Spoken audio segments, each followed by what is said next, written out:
عالمی شہرت یافتہ شاعر اور آج کی اس تاریخی مجلس کے لیے حجت الاسلام والمسلمین کا آنا اور بیتاب بھائی کا صرف میسج بہت شارٹ میں، کیونکہ کچھ دنوں کے بعد ہم عید سعید غدیر منانے جا رہے ہیں اور پھر اس کے بعد ہمارا جو خاص مشن ہے، ایک میسج آپ کی طرف۔ امام رضا علیہ السلام نے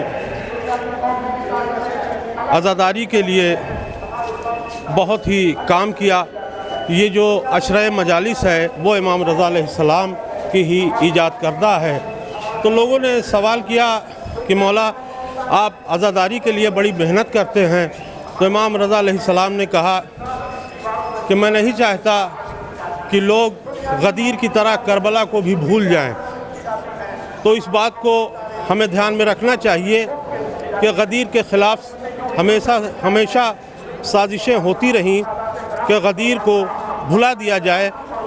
غدیر آنے والی ہے، سب کو مل جل کے غدیر ضرور منانا چاہیے اور جو رسول اللہ نے پیغام دیا ہے اسے دنیا میں عام کرنا چاہیے۔ بہت شکریہ، بہت شکریہ۔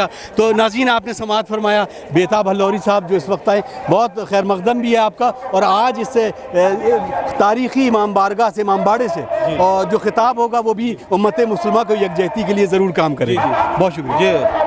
علامہ شہنشاہ حسین نقوی صاحب اور مولانا طارق جمیل صاحب یہ پاکستان میں اتحاد بین المسلمین کا بہت بڑا چہرہ ہیں، اور انہوں نے شیعہ اور سنی کو ایک پلیٹ فارم پر لانے کے لیے دن رات بہت کوششیں کی ہیں۔